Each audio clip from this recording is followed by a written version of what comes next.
And by my count, we had 153 plus. Good deal.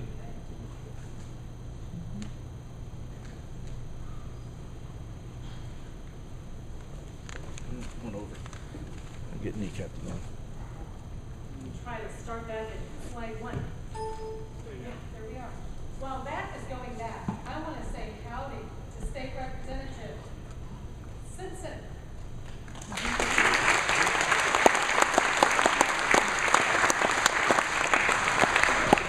first person to show Mr. Mayor the door. And so we're very grateful to Sid Miller for doing likewise. And also, many of you may want to meet a new person maybe in your thought process, but one that we are hoping will follow the very good example of David Simpson, and that is running for the Texas House Speaker. And so those of you who are going to be delegates to the state convention, I hope you will come to the Texas Eagle Forum Banquet and meet Scott Turner. So thank you. Phyllis Schlafly has a sense of humor, but I think the Lord has the ultimate sense of humor. And that is back in the mid-1990s, a friend of mine called and asked, would you go to Beijing, China with me, leading a group to a United Nations meeting? And so that began my travels to UN meetings, and then another friend said, Cathie, you've got to go to Kyoto, Japan, in 1997, and I was like, for what am I doing there? And Henry said, you will learn the issue. It's all about something called climate change. And of course, as we know, Barack Hussein Obama is trying to kill our economy with everything in it. And that is his next goal, is to have a cap and trade that he knows cannot get through this Senate, even with the Democrat majority, cannot certainly get through the House, but through executive order, and using his federal bureaucracies, he's out to destroy our economy. And certainly in Texas, more than most other states, because of our industry dealing with energy. So, lots of things to learn, but I've been learning a lot of things. One of them is concerning what we here called free trade. And most of us think, well, of course we're free traders. Ever since the beginning of our nation, we've been fair traders and free traders. But the way it started, we had a trade even across the ocean and into the Mediterranean, and we had a certain group of people called Barbary pirates who were then the Islamists, the jihadists. Like now, we have an AWOL soldier who cost 6 American lives before he was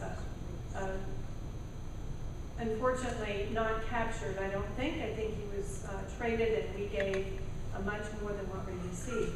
But back to the whole free trade idea, those Barbary pirates were inhibiting our ability to trade freely across the Mediterranean and around the coast of Africa. And so at that point, our founding fathers decided at first, well, we'll sit down and negotiate with these people, these jihadists. And they learned very quickly, these people don't negotiate. They don't play fair. And then they tried to barter and even paid them money in order to recapture back our ability to trade freely and our seamen. Well, that didn't work either. And finally, the United States Navy was founded. And the only thing that the bullies around this globe understand is a bigger military force. And to protect the American people is the #1 thing of responsibility for the President and the Congress. And obviously, he is not taking that job seriously. Another way that he is upsetting the world right now is definitely with his trade agreements. We have heard a little bit about them, but the media is not picking up on them. There are 2 trade treaties being negotiated right now, and neither one is being done openly. As a matter of fact, if we, and we have, asked for copies of the trade treaties, we cannot get them. And so why not? And what are they called? The first is called the Trans-Pacific Partnership that goes across the Pacific, and then the other one, the Transatlantic Trade and Investment Partnership, and that goes across the Atlantic. Did I say that correctly? Pacific and Atlantic. Got it.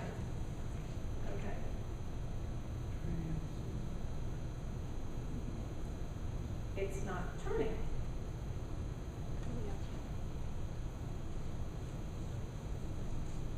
There we go. These two gentlemen you need to know. The man on the left is Harry White, and the one on the right is John Maynard Keynes. And Keynesian economics, many of us are familiar with. We know that he is the man who has gotten into all kinds of mischief, and we'll explain that kind of economics in a moment. The other one, though, Harry White, is not a name that we're as familiar with. Harry White was an American, Keynes a Brit. And they met at a meeting in a place called Bretton Woods, New Hampshire. And when they met, White was trying to convince, and did eventually convince, Keynes about something called the International Monetary Fund in order to have global control of monetary issues, the creation of the World Bank, and thirdly, the International Trade Organization, which had a 50-year hold-off, but today we know it as the World Trade Organization.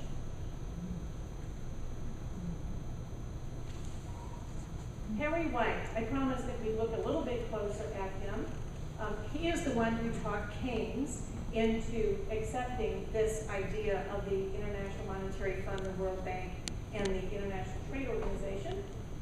But the future of Mr. White is not good. After creating, actually, and overseeing the setting up of the International Monetary Fund and the World Bank, he went before the White House committee that was researching links to communism. He was actually accused of being an active agent of Soviet espionage. 3 days after he testified before the House committee, he died of a heart attack.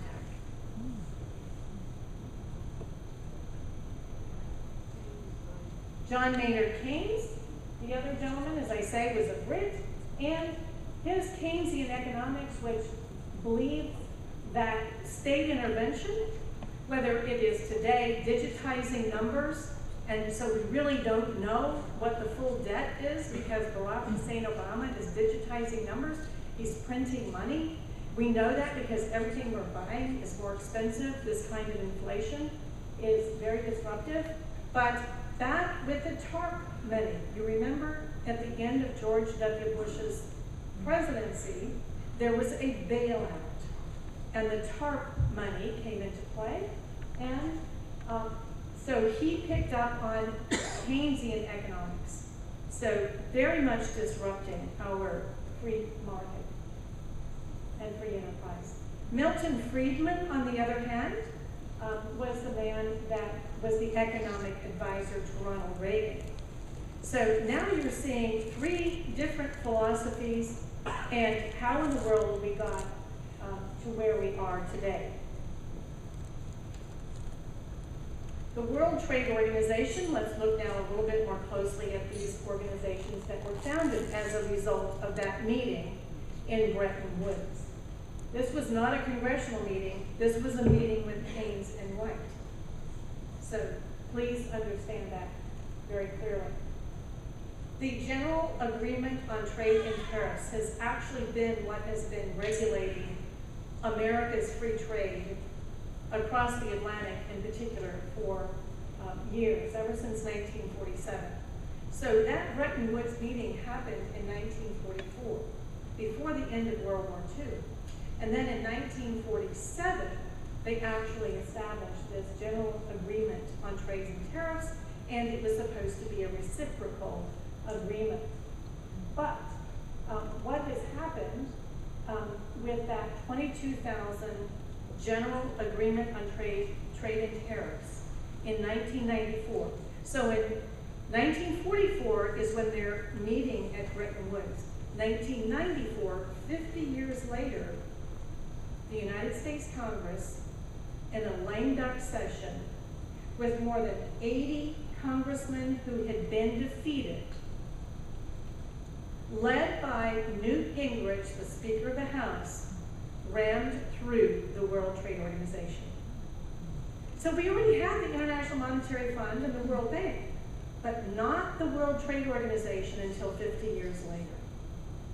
And it took Newt Gingrich, more than 80 congressmen who had been defeated, in a lame duck Congress to ram this through, replacing and doing away with the GATT Treaty, the 22,000 pages that had been in place since 1947, replacing it with a 14-page amendment. A 14-page amendment. So, it obligates American laws, regulations, and administrative procedures to conform to the World Trade Organization. So every time we hear about a new free trade treaty, and whether they're Democrats or Republicans, they want to bow at the altar of what they're calling free trade. But is it free trade if it is government regulated like this, where all of our laws and our regulations and administrative procedures have to be changed in order to accommodate whatever the World Trade Organization decides? It's not free trade, but it's called free trade. So we have Democrats and Republicans here, both at fault. I'm so sorry that this is not working. The abuses are many from the World Trade Organization. They ruled that the country of origin labeling, do you care if that chicken that is at your grocery store comes from America and then is sent to China to be processed and then sent back? Do you care where that chicken comes from? And do you care that it's now being sent where someone making 25 to 50 cents an hour versus someone making $11 and $12 an hour can process it? This is what this quote-unquote free trade is bringing to us. They also, the United States Congress had an Internet Gambling Enforcement Act, and the World Trade Organization said that that is not fair and free.